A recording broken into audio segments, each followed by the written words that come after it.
Hello friends, my name is Vaishnavi Scindia and welcome to my channel the life knowledge. सबसे पहले तो मैं आपको ये बता दूं कि अगर अभी तक आपने मेरी पिछली वीडियोस नहीं देखी है तो सबसे पहले जाकर उसे देखिए, क्योंकि उन वीडियोस को देखने के बाद ही आपको पूरी स्टोरी अच्छे से समझ में आएगी और तभी आप इस वीडियो को भी समझ पाएंगे। तो चलिए स्टार्ट करते हैं। लास्ट वीडियो में मैंने आपको बताया था कि अमीर डैडी को जो सबसे ज्यादा पसंद है वह है टैक्सेस का नजरिया। मैंने अपनी जिंदगी में इस बात पर गौर किया कि जीत आमतौर पर हार के ठीक बाद आती है। ज्यादातर लोग वित्तीय दृष्टि से इसलिए नहीं जीत पाते क्योंकि पैसे गंवाने का दर्द अमीर बनने की खुशी से कहीं ज्यादा होता है। टेक्सास में एक कहावत है, हर व्यक्ति स्वर्ग तो जाना चाहता है लेकिन मरना कोई नहीं चाहता। ज्यादातर लोग अमीर बनने के सपने तो देखते हैं लेकिन वे पैसे गंवाने को लेकर दहशत में रहते हैं, इसलिए वे कभी नहीं स्वर्ग पहुंच पाते। अमीर डैडी कहते थे, निराशावादी कभी नहीं जीतते हैं। निराशावादी आलोचना करते हैं जबकि विजेता विश्लेषण करते हैं। जब भी मैं रियल एस्टेट के साधन का जिक्र करता हूँ मुझे प्रायः यह सुनने को मिलता है कि मैं टॉयलेट ठीक नहीं करना चाहता। इसी को पीटर लिंच शोर कहते हैं। इसी को मेरे अमीर डैडी निराशावादी के बहाने कहते थे। वह व्यक्ति जो आलोचना करता है और विश्लेषण नहीं करता, ऐसा व्यक्ति जिसके दिमाग पर शंकाओं और डरों का पर्दा पड़ जाता है, जिस वजह से वह अपनी आंखें नहीं खोल पाता। चलिए अब आगे बढ़ते हैं और बुक पे आते हैं। जब कोई कहता है मैं टॉयलेट ठीक नहीं करना चाहता तो मेरा मन होता है कि मैं पलटकर सवाल करूं, आप ऐसा क्यों सोचते हैं कि यह मेरा प्रिय काम है? वे दरअसल यह कह रहे हैं कि जो उन्हें चाहिए टॉयलेट उससे ज्यादा महत्वपूर्ण है। मैं चूहा दौड़ से स्वतंत्र होने के बारे में बात करता हूँ और उनका ध्यान टॉयलेट पर केंद्रित होता है। इसी विचार प्रक्रिया के चलते ज्यादातर लोग गरीब बने रहते हैं। वे विश्लेषण करने के बजाय आलोचना करते रहते हैं। अमीर डैडी कहा करते थे, तुम्हारी सफलता की कुंजी मैं नहीं करना चाहता में छिपी है। मैं भी टॉयलेट ठीक नहीं करना चाहता, इसलिए मैं एक प्रॉपर्टी मैनेजर खोजने के लिए अच्छी मेहनत करता हूँ जो टॉयलेट ठीक करने का काम संभाल ले। मकानों या अपार्टमेंट्स को संभालने वाला बेहतरीन प्रॉपर्टी मैनेजर खोजने से मेरा कैश फ्लो बढ़ जाता है। लेकिन इससे भी ज्यादा महत्वपूर्ण बात यह है कि बेहतरीन प्रॉपर्टी मैनेजर मुझे बहुत ज्यादा रियल एस्टेट खरीदने का मौका देता है क्योंकि मैं टॉयलेट ठीक नहीं करना चाहता। बढ़िया प्रॉपर्टी मैनेजर रियल एस्टेट के क्षेत्र में सफलता की कुंजी है। अच्छा मैनेजर खोजना मेरे लिए अच्छी रियल एस्टेट खोजने से ज्यादा महत्वपूर्ण है। बेहतरीन प्रॉपर्टी मैनेजर को अक्सर बेहतरीन सौदों के बारे में रियल एजेंट से पहले जानकारी मिल जाती है, जिससे वह और भी मूल्यवान बन जाता है। तुम्हारी सफलता की कुंजी मैं नहीं करना चाहता में छिपी है से अमीर डैडी का यही मतलब था। चूंकि मैं भी टॉयलेट ठीक नहीं करना चाहता, इसलिए मैंने पता लगाया कि किस तरह ज्यादा रियल एस्टेट खरीदी जाए और चूहा दौड़ से बाहर निकलने की प्रक्रिया तेज की जाए। जो लोग ज्यादातर कहते रहते हैं मैं टॉयलेट ठीक नहीं करना चाहता, वे अक्सर खुद को इस शक्तिशाली निवेश साधन से वंचित रखते हैं। उनके लिए टॉयलेट उनकी स्वतंत्रता से ज्यादा महत्वपूर्ण होता है। शेयर बाजार में मैं अक्सर लोगों को कहते सुनता हूँ, मैं अपने पैसे नहीं गंवाना चाहता। देखिए, उन्हें ऐसा क्यों लगता है कि मैं या कोई दूसरा व्यक्ति पैसे गंवाना चाहता है? वे सिर्फ इसलिए पैसे नहीं बना पाते हैं क्योंकि वे पैसे ना गंवाने का चुनाव करते हैं। विश्लेषण करने के बजाय वे एक और शक्तिशाली निवेश साधन यानी शेयर बाजार की ओर आंखें मूंद लेते हैं। कुछ साल पहले मैं अपने मित्र के साथ नजदीकी गैस स्टेशन के पास से गुजर रहा था। उसने बोर्ड पर नजर डालकर देखा कि गैस का भाव ऊपर जा रहा था और ऑयल के भाव का भी यही हाल था। मेरा मित्र चिंता का कीड़ा या छोटा मुर्गा है। उसके हिसाब से आसमान हमेशा गिरने वाला होता है और यह आमतौर पर उसी के सिर पर गिरता है। जब हम घर लौटे तो उसने मुझे तमाम आंकड़े दिखाए कि तेल का भाव अगले कुछ सालों में ऊपर क्यों जाने वाला है। मैंने भी आंकड़े पहले कभी नहीं देखे थे, हालांकि मेरे पास एक ऑयल कंपनी के काफी सारे शेयर पहले से ही थे। यह जानकारी मिलने के बाद मैंने तुरंत एक नई सस्ते शेयरों वाली ऑयल कंपनी खोजी जो तेल के कुछ भंडार खोजने वाली थी। मेरा ब्रोकर इस नई कंपनी को लेकर खासा रोमांचित था और मैंने 65 सेंट प्रति शेयर के भाव पर 15,000 शेयर खरीद लिए। 3 महीने बाद वही दोस्त और मैं उसी गैस स्टेशन के पास से गुजरे। निश्चित रूप से प्रति गैलन भाव लगभग 15% बढ़ गए थे। एक बार फिर छोटा मुर्गा चिंता करने लगा और शिकायत करने लगा।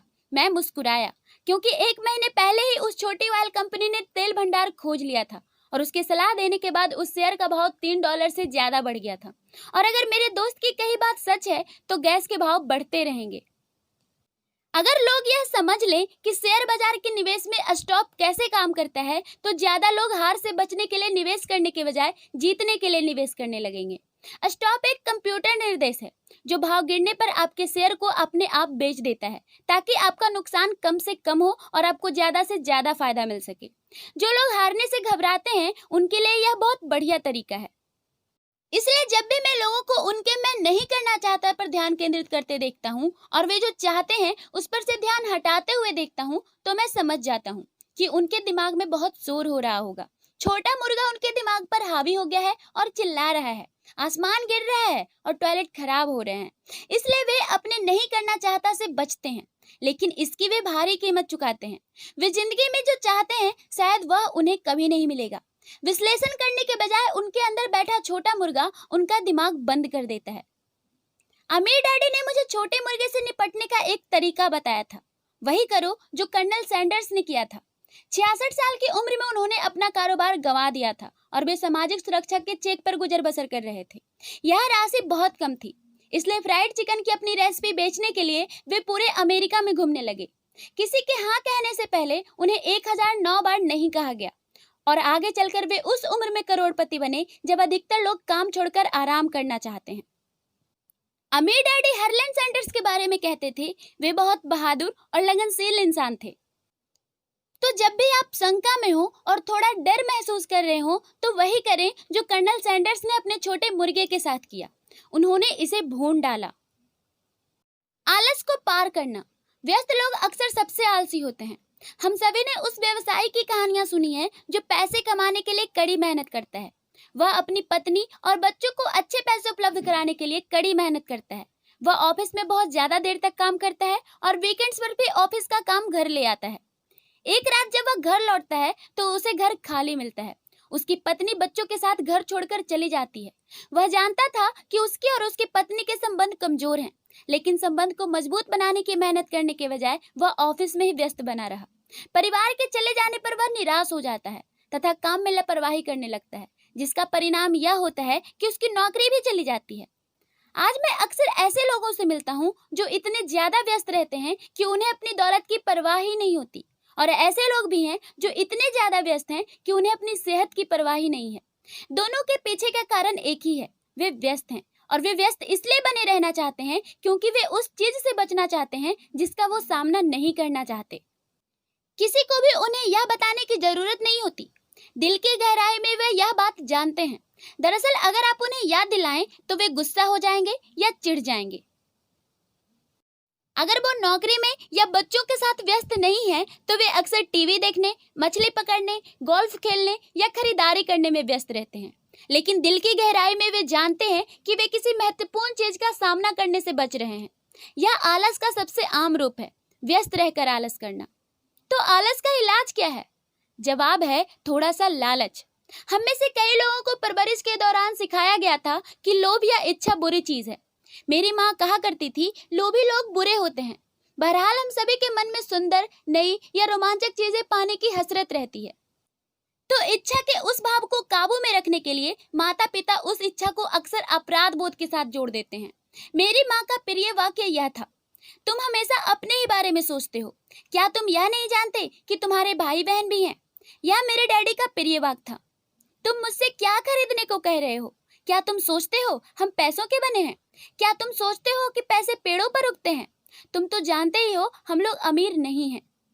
मुझ पर शब्दों का तो उतना असर नहीं हुआ जितना कि उनके पीछे के गुस्से और अपराध बोध के सम्मिश्रण का हुआ। इसकी उल्टी अपराध बोध की यात्रा यह थी, तुम्हारी खातिर यह खरीदने के लिए मैं अपनी जिंदगी की कुर्बानी दे रहा हूँ। मैं तुम्हारे लिए यह खरीद रहा हूँ क्योंकि बचपन में मेरे माता पिता ने मुझे यह कभी खरीद कर नहीं दिया था। मेरा एक पड़ोसी है जो कड़का है, लेकिन वह अपनी कार को अपने गैराज में खड़ी नहीं कर सकता। गैराज उसके बच्चों के खिलौने से भरा हुआ है। वे बिगड़े हुए बच्चे जो भी मांगते हैं वह उन्हें तुरंत मिल जाता है। वह हर दिन कहता है, मैं नहीं चाहता कि उन्हें किसी भी चीज की कमी महसूस हो। उसने उनके कॉलेज की शिक्षा या अपने रिटायरमेंट के लिए कुछ बचा कर नहीं रखा है, लेकिन उसके बच्चों के पास संसार का हर खिलौना है। उसे हाल में डाक में एक नया क्रेडिट कार्ड मिला और वह अपने बच्चों को लास वेगास की सैर कराने ले गया। उसने बड़े त्याग के भाव से कहा, मैं यह बच्चों की खातिर कर रहा हूँ। अमीर डैडी ने इन शब्दों को प्रतिबंधित कर दिया था, मैं इसे नहीं खरीद सकता। मेरे अपने घर में मैं यही सुनता रहता था। इसकी बजाय अमीर डैडी अपने बच्चों से यह कहने की अपेक्षा रखते थे, मैं इसे कैसे खरीद सकता हूँ। वे मानते थे मैं इसे नहीं खरीद सकता कहने से आप अपने दिमाग का दरवाजा बंद कर देते हैं। इसे और कुछ सोचने की जरूरत ही नहीं होती है। दूसरी ओर मैं इसे कैसे खरीद सकता हूँ बोलने से दिमाग के दरवाजे खुल जाते हैं और यह जवाब सोचने के लिए तथा खोजने के लिए मजबूर हो जाता है। लेकिन सबसे ज्यादा महत्वपूर्ण बात, वे महसूस करते थे कि मैं इसे नहीं खरीद सकता एक झूठी बात है और इंसान की आत्मा यह बात जानती है। इंसान की आत्मा बहुत बहुत शक्तिशाली होती है, वे कहा करते थे। यह जानती है कि यह कुछ भी कर सकती है। अगर आपका आलसी दिमाग कहता है मैं इसे नहीं खरीद सकता, तो आपके भीतर एक युद्ध छिड़ जाता है। आपकी आत्मा नाराज होती है और आपके आलसी दिमाग को अपने झूठ की रक्षा करनी होती है। आत्मा चीखती है चलो हम जिम चलकर व्यायाम करते हैं, और आलसी दिमाग कहता है लेकिन मैं तो थका हुआ हूँ, मैंने यहाँ सचमुच बहुत मेहनत की थी। या इंसान की आत्मा कहती है मैं गरीब रहते रहते थक चुकी हूँ, चलो चलकर अमीर बनते हैं। इस पर आलसी दिमाग कहता है अमीर लोग लालची होते हैं, इसके अलावा इसमें बहुत झंझट है, यह सुरक्षित नहीं है, इसमें पैसे का नुकसान हो सकता है, मैं वैसे ही पर्याप्त कड़ी मेहनत करता हूँ, वैसे भी मुझे ऑफिस में बहुत ज्यादा काम करना पड़ता है, देखो तो सही आज रात को ही मुझे कितना सारा काम करना है, मेरे बॉस चाहते हैं कि यह काम सुबह तक पूरा हो जाए। मैं इसे नहीं खरीद सकता से दुख और लाचारी भी उत्पन्न होती है, जो निराशा और अक्सर अवसाद की ओर ले जाती है। मैं इसे कैसे खरीद सकता हूँ से संभावनाओं, रोमांच और सपनों का द्वार खुल जाता है। इसलिए अमीर डैडी इस बारे में इतने चिंतित नहीं होते थे कि हम क्या खरीदना चाहते थे, बशर्ते हम यह समझ लें कि मैं इसे कैसे खरीद सकता हूँ। यह सवाल पूछने से एक ज्यादा प्रबल मस्तिष्क और एक ज्यादा प्रगतिशील आत्मा उत्पन्न होती है। इसलिए उन्होंने माई के मुझे शायद ही कभी कुछ दिया। इसके बजाय वे पूछते थे तुम इसे कैसे खरीद सकते हो, और इसमें कॉलेज शामिल था जिसकी फीस का खर्च हमने खुद उठाया था। वे हमें लक्ष्य नहीं बल्कि उस लक्ष्य को हासिल करने की प्रक्रिया सिखाना चाहते थे। मेरी समझ से आज समस्या यह है कि लाखों करोड़ों लोग अपनी इच्छा या अपने लालच को लेकर अपराधी महसूस करते हैं। यह उनके बचपन की पुरानी परवरिश है। हालांकि वे जिंदगी में मिलने वाली अच्छी अच्छी चीजें चाहते हैं, लेकिन ज्यादातर लोगों के अवचेतन में यह पुराना ठूसा गया विचार रहता है, यह मुझे नहीं मिल सकती या मैं इसे कभी नहीं खरीद पाऊंगा।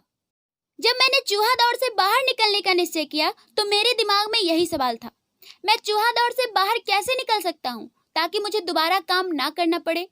इसके बाद मेरे दिमाग में जवाब और समाधान अपने आप आने लगे। सबसे मुश्किल हिस्सा मेरे असली माता पिता की मान्यता से जूझना था। हम इसे नहीं खरीद सकते।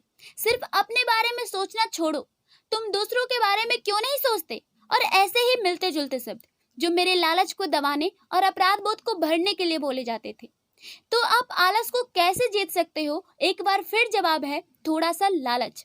यह WIIFM नामक रेडियो स्टेशन है, जिसका मतलब है इसमें मेरे लिए क्या है। इंसान को बैठकर यह सवाल पूछने की जरूरत है, अगर मुझे दोबारा कभी काम ना करना पड़े तो जिंदगी कैसी होगी? अगर मेरे पास वह सारा पैसा हो जिसकी मुझे जरूरत है तो मैं क्या करूंगा? इस थोड़े से लालच, किसी बेहतर चीज को पाने की इच्छा के बिना प्रगति नहीं हो सकती। हमारे संसार में प्रगति सिर्फ इसलिए होती है क्योंकि हम बेहतर जीवन की कामना करते हैं। नए आविष्कार सिर्फ इसलिए किए जाते हैं क्योंकि हम किसी बेहतर चीज की इच्छा करते हैं। हम स्कूल जाकर मेहनत से इसलिए पढ़ते हैं क्योंकि हम कोई बेहतर चीज चाहते हैं। तो जब भी आप खुद को किसी ऐसी चीज से बचते देखें जो आपके हिसाब से आपको करनी चाहिए, तो खुद से एक ही सवाल पूछें, इसमें मेरे लिए क्या है? थोड़े लालची बने। यह आलस का सर्वश्रेष्ठ इलाज है। हर चीज की अति बुरी होती है, इसलिए बहुत लालच भी अच्छा नहीं होता। लेकिन बस वह बात याद रखें जो माइकल डगलस ने वॉल स्ट्रीट फिल्म में कही थी, लालच अच्छा है। अमीर डैडी इसे अलग तरीके से कहते थे, अपराध बोध लालच से ज्यादा बुरा है, क्योंकि अपराध बोध शरीर को इसकी आत्मा से महरूम कर देता है। मैं सोचता हूँ कि एलिनोर रूजवेल्ट ने इसे सबसे अच्छी तरह कहा था, वही करें जो दिल में सही महसूस हो, क्योंकि आपकी आलोचना तो वैसे भी होगी। अगर आप कोई काम करते हैं तो आप बुरे हैं, और अगर आप नहीं करते हैं तो भी आप बुरे हैं। बुरी आदतों को पार करना। हमारी जिंदगी पर हमारी शिक्षा से ज्यादा असर हमारी आदतों का होता है। अर्नोल्ड श्वार्ज़नेगर की कॉनन द बारबेरियन फिल्म देखने के बाद एक मित्र ने कहा, मैं श्वार्ज़नेगर जैसा शरीर चाहता हूँ। ज्यादातर साथियों ने सहमति में सिर हिला दिया।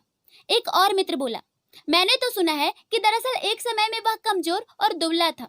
एक और बोला, हाँ मैंने भी सुना था, मैंने उसकी आदत के बारे में सुना है कि लगभग वह हर दिन जिम जाता है। हाँ, उसे देखकर लगता ही है। समूह का निराशावादी व्यक्ति बोला, नहीं, मैं शर्त लगाता हूँ कि वह इसी तरह पैदा हुआ होगा।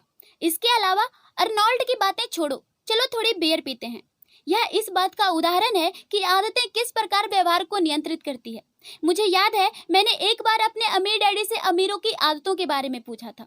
सीधे सीधे जवाब देने के बजाय उन्होंने हमेशा की तरह मुझे उदाहरण देकर समझाया। अमीर डैडी ने पूछा, तुम्हारे डैडी अपने बिलों का भुगतान कब करते हैं? मैंने कहा, हर महीने की पहली तारीख को। उन्होंने पूछा, क्या उनके पास पैसे बचते हैं? मैंने कहा, बहुत कम। यही वह मुख्य कारण है जिसकी वजह से वे आर्थिक मुश्किलों में हैं। अमीर डैडी बोले, उनकी आदतें बुरी है। तुम्हारे डैडी हर एक को पहले पैसे देते हैं, वे खुद को सबसे आखिर में पैसे देते हैं, और वह भी तब अगर उनके पास कुछ बचे। मैंने कहा, आमतौर पर कुछ बचता ही नहीं है, लेकिन बिल तो चुकाने ही होते हैं ना। आप यह तो नहीं कहना चाहते कि वे अपने बिल ही ना चुकाएं? अमीर डैडी ने कहा, नहीं, हरगिज नहीं। मैं समय पर बिल चुकाने में पूरा भरोसा करता हूँ। मैं तो बस खुद को सबसे पहले पैसे देता हूँ, सरकार को पैसे देने से भी पहले। मैंने पूछा, लेकिन अगर आपके पास पर्याप्त पैसे ना हो तो क्या होता है? तब आप क्या करते हैं? अमीर डैडी ने कहा, वही, तब भी मैं खुद को सबसे पहले पैसे देता हूँ, भले ही पैसा कम हो। मेरे लिए मेरे संपत्ति वाला कॉलम सरकार से ज्यादा महत्वपूर्ण है। मैंने कहा, लेकिन क्या सरकार के लोग आपके पीछे नहीं पड़ते? अमीर डैडी ने कहा, हाँ, अगर मैं उन्हें पैसे ना दूं। देखो, मैं यह नहीं कह रहा हूँ कि सरकार को पैसे ही मत दो। मैं तो बस यह कह रहा हूँ कि मैं खुद को सबसे पहले पैसे देता हूँ, भले ही मेरे पास पैसा कम हो। मैंने पूछा, लेकिन आप ऐसा कैसे करते हैं? अमीर डैडी बोले, यह कैसे का सवाल नहीं है, असल सवाल तो क्यों का है। ठीक है, क्यों?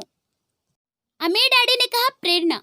तुम्हें क्या लगता है, अगर मैं पैसे नहीं दूंगा तो ज्यादा जोर जोर से शिकायत कौन करेगा, मैं या मेरे लेनदार?